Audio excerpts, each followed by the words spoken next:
ವಿಷ್ಣು ಸಮಾಧಿ ಇದ್ದ ಸ್ಥಳ ಮುಟ್ಟುಗೋಲು. ಮೈಸೂರಿನಲ್ಲಿ ಅಭಿಮಾನಿಗಳ ಸಂಭ್ರಮ.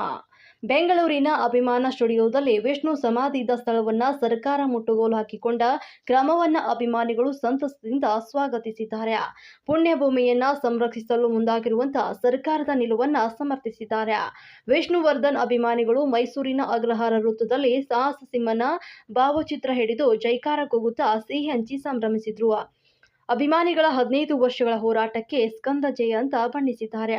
ಈ ಸಂದರ್ಭದಲ್ಲಿ ಮಾತನಾಡಿದ ವಿಷ್ಣುವರ್ಧನ್ ಅಭಿಮಾನಿಗಳ ಒಕ್ಕೂಟದ ಅಧ್ಯಕ್ಷ ಎಂಡಿ ಪಾರ್ಥಸಾರಥಿಯವರು 75ನೇ ವರ್ಷದ ಸಂಭ್ರಮ ಸಂದರ್ಭದಲ್ಲಿ ವಿಷ್ಣುವರ್ಧನ್ ಅವರಿಗೆ ಜಯ ಸಿಕ್ಕಿದೆ.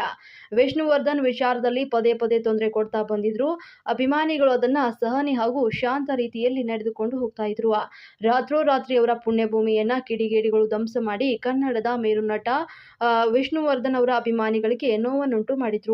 ಆದರೆ ಒಳ್ಳೆಯವರಿಗೆ ಒಳ್ಳೆಯದೇ ಆಗುತ್ತದೆ ಎಂಬ ಉದಾಹರಣೆಗೆ ಈ ಘಟನೆ ಸಾಕ್ಷಿಯಾಗಿದೆ ಅಂತ ಸಂತಸವನ್ನ ವ್ಯಕ್ತಪಡಿಸಿದ್ರು.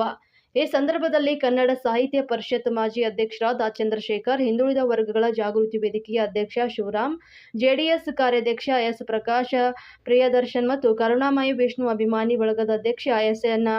ರಾಜೇಶ್ ಮತ್ತು ಮಡಿವಾಳ ಸಂಘದ ರಾಜ್ಯಾಧ್ಯಕ್ಷ ರವಿ, ಸಂತೋಷ್ ಕುಮಾರ್, ಆರಾಧ್ಯ, ರಂಗನಾಥ, ಅಭಿ, ಲಕ್ಷ್ಮಣ, ಮಹಾದೇವ ಮತ್ತು ಜಗದೀಶ್, ನಾಗೇಶ್ ಮತ್ತು ಕಿರಣ್ ಹಾಗೂ ಇನ್ನಿತರರು ಒಂದು ಸಂದರ್ಭದಲ್ಲಿ ಹಾಜರಿದ್ದರು.